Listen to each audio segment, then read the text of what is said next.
Welcome back to Broken Electronics. I'm Lee, and I'm so glad that you could take the time to join me on today's little computer adventure. And what we're doing today is continuing our look into the base model M4 Mac Mini. Now, the one question that I would look at in today's video is that 256 gigabyte SSD that Apple provides internally enough? No, it isn't. Well, that's the end of the video, so we'll... Now, actually, let me qualify that. It is enough, although any user, I think pretty much any user, is going to need to have some kind of external storage available for their use. In order to keep from filling up that very small SSD. So what I'm really going to focus on in today's video is the three possible options. I have a Thunderbolt 4 enclosure with an NVMe SSD in it. I have a USB-C enclosure with an NVMe SSD in it, and a 2.5-inch SATA enclosure with a USB 3.2 connection. These, I think, would be the three primary ways that you would add external storage. So we're going to take a look at how these three perform and what might work best for you. So if you're interested in taking a look at that, please stay tuned. Okay, here we are on the desktop. First of all, since we're talking about usage of the disk, let's go into system settings here and check out our storage. Keeps building up little by little. But it says here we're just shy of 70 gigabytes. Now, before I started this recording, I was actually just shy of 80 gigabytes of usage. I did run Onyx, which did clean out roughly 9 gigabytes of things there. Now, there are things that I could do further. For instance, applications. I just recently added an application that I needed that's over 5 gigabytes. And DaVinci Resolve is 2.5 gigabytes. If I were to move those two applications to the Thunderbolt drive, they would run just as well, and that would certainly save room. But I have other plans on that area, so we won't worry about that too terribly much. Okay, so the items we have here, Macintosh HD, that's of course the 256 gigabyte internal SSD. We have a 4 terabyte Silicon Power SSD connecting the Thunderbolt enclosure, hence the Thunderbolt logo.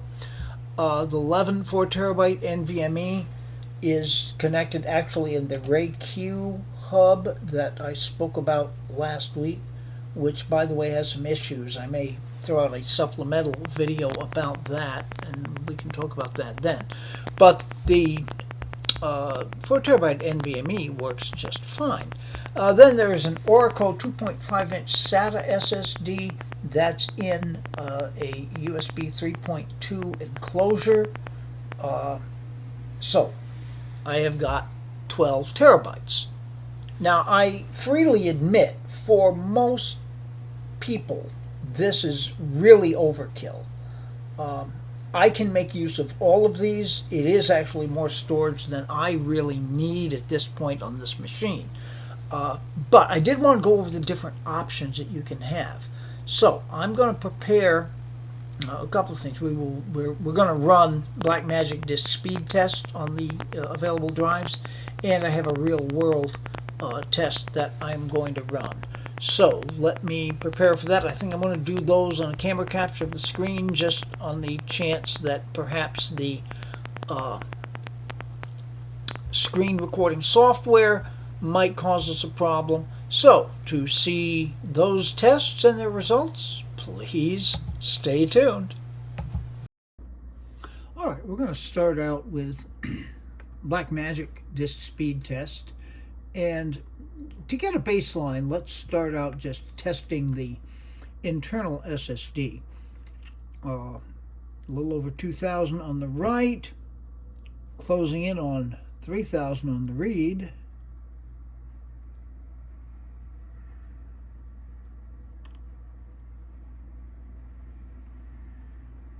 And just under 2,000. Still not quite 3,000. Yeah, so I think that gives us a pretty decent idea. Now, let's have a look at the Thunderbolt drive. This is the external silicon powered drive. And this is interesting. The write speeds and the read speeds both are well above what the internal drive does.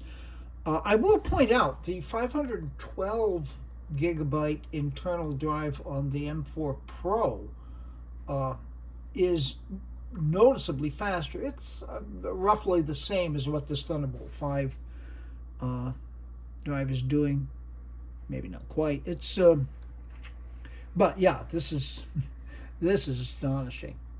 Okay, so that's option one. Obviously a very good option if you want to spend the money on that, because you have to buy the NVMe SSD and the enclosure, which does get pricey. Okay, next up will be the 11 4 terabyte. Now the 11 drive is a budget NVMe. It's actually in the RayQ hub, so you don't want to spend a tremendous amount of money in that kind of hub, or in most non-Thunderbolt NVMe enclosures, because it's bottlenecked by the enclosure itself. All right. Well, over 900, 955 on the right.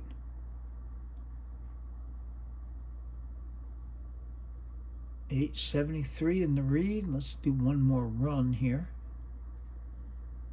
Not quite as high on the right, but this is still very respectable. I mean, you can deal with this. Heck, I could probably edit off this very, very capably.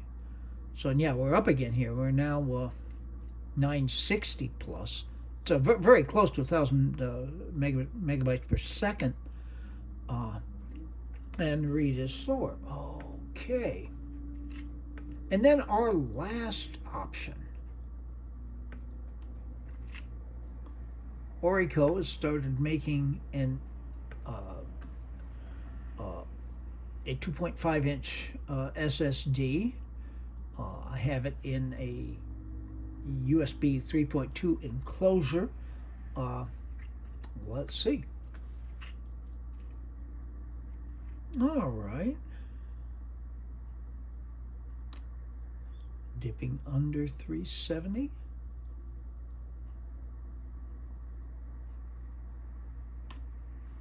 Yeah, I mean, this is just basically what you would expect for speeds from USB 3.2. It's certainly not bad at all. We'll do one more run on this.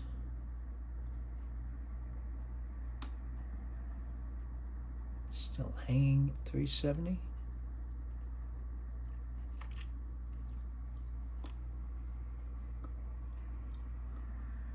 Just under 370 for the right. And the read is slower. But still, this really isn't that bad.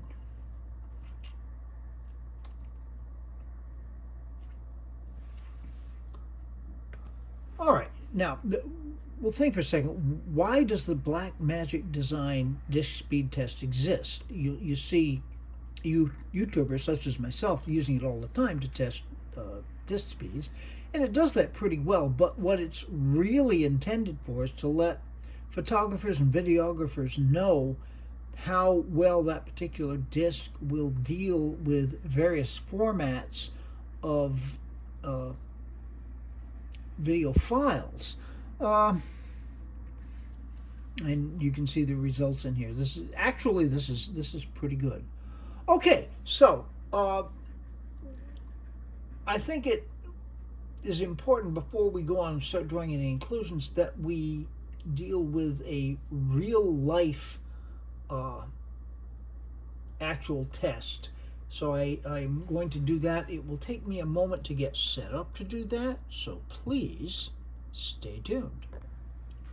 Okay, we should be set up here for the real world tests. The app I have open here is Tempest Stopwatch. If you're not familiar with it, it's a very nice and very light little timer app on Mac. We also have here a folder called Bass Music. If we get info on it, you can see up here, this is a little over 12, almost 12.6 gigabytes. It's a real world test. This is a folder that I use.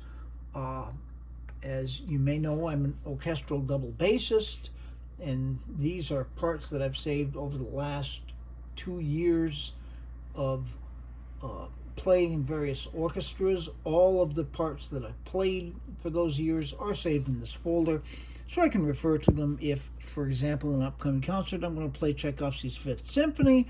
I have the part already there. Okay, so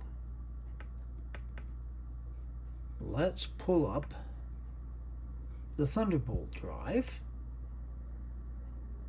and we're going to transfer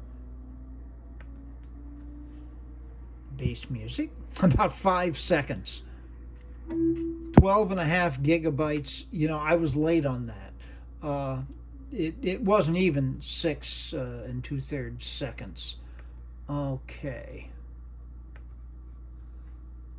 The next option, the 11.4 terabyte. There's nothing in that.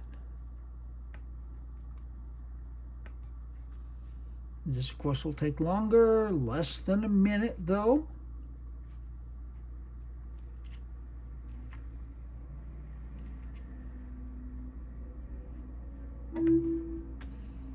I've got 13 seconds to transfer that. Again, that's not an issue. So probably the Thunderbolt drive is more like 5 seconds. This is, we'll call it 14 seconds. Okay. Reset that. And then our final. Bring this a little closer so I don't waste too much time.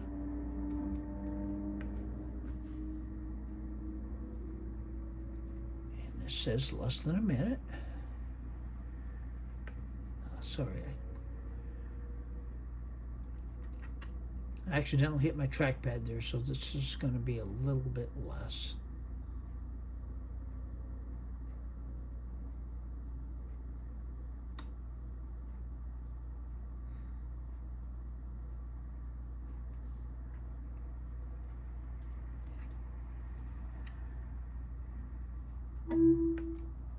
So, yeah, I waited a little bit after it actually finished transferring. That's 32 seconds. So, there's our obvious speed differences there. Okay. So,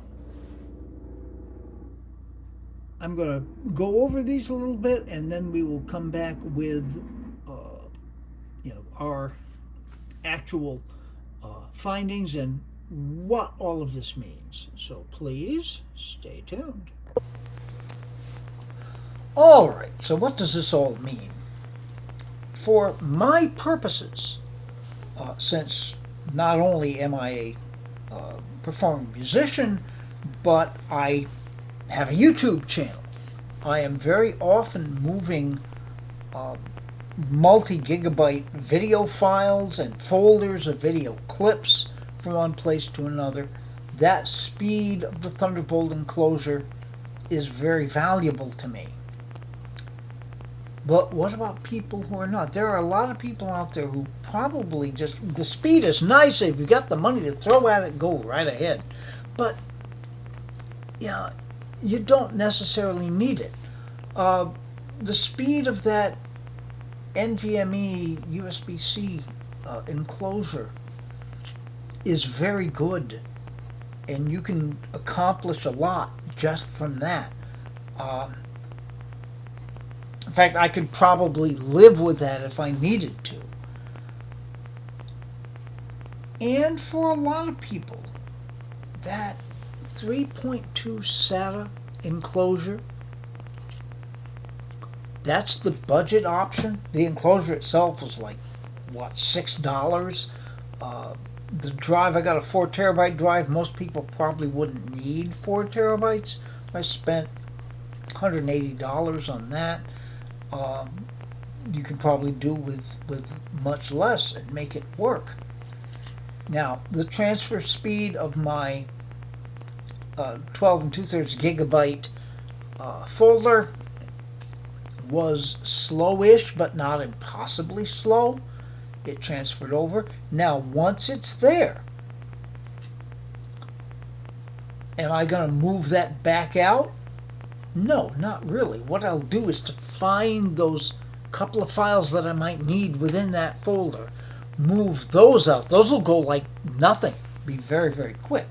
And in fact, on this machine, I intend to leave that folder on that Oracle 4 terabyte SATA drive as deep storage, and I can find any of those pieces that I actually need very, very quickly. For many, many, many people, that would be enough. Now, what do I recommend? I can't really recommend because I don't know who you are. I don't know what you do with your computer. I don't know what your needs really are. But there are 3 options. And if you've got money to burn, go for the Thunderbolt. Speed is good. If you need to save money, that SATA drive is actually very compelling. Well, I think that's it for today's video. Be good to other people. They need it and deserve it. Be good to yourselves. We can accomplish a lot of good in this world, but it has to start with being good to ourselves. This world is not a better place, so please take very, very good and careful care in these ever increasingly difficult times. Alright, now what's coming up next? I do need to do a video follow-up on the Reiku hub because there are issues with it, and that will be clear. So that's going to come up. I also alluded earlier in this video to the fact that it is possible to upgrade the internal storage on a base model Mac Mini. And I have found at this point 3 different suppliers who are putting those out. I have ordered one. It should be here soon. So we will go through the process, hopefully successfully go through the process, of going from a 256 gigabyte SSD to a 2 terabyte internal SSD, which will make this entire computer a very, very different proposition. So, until those videos are up and available on the channel, this has been Broken Electronics.